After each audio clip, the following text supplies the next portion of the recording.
Vadodara ST depot પર ભીડની તકનો લાભ લઈ મુસાફરના કિંમતી સરસામાનની ચોરી કરનાર મહિલાને પોલીસે ઝડપી પાડી હતી। બસમાં ચડતી વખતે મુસાફરોની ભીડનો લાભ લઈ ચોરી કરનાર મહિલા ઝડપાઈ છે।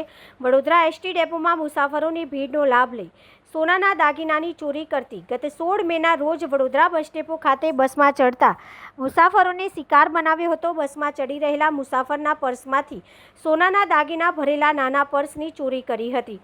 ચોરી અંગેની ફરિયાદ મુસાફરે સયાજીગંજ પોલીસ મથકમાં નોંધાવતા પોલીસ તપાસ હાથ ધરી હતી। પોલીસના તપાસમાં મુસાફરોની ભીડ વચ્ચે એક મહિલાની શંકાસ્પદ ભૂમિકા જોવા મળતા તેની પૂછપરછ હાથ ધરી હતી। મહિલાએ મુસાફરના પર્સમાંથી 3 લાખની કિંમતના સોનાના દાગીના ચોરી કરી હોવાની કબૂલાત કરી હતી। પોલીસે લીલાબેન નામની મહિલાની અટકાયત કરી ચોરી કરેલ મુદ્દામાલને કબજો કર્યો હતો।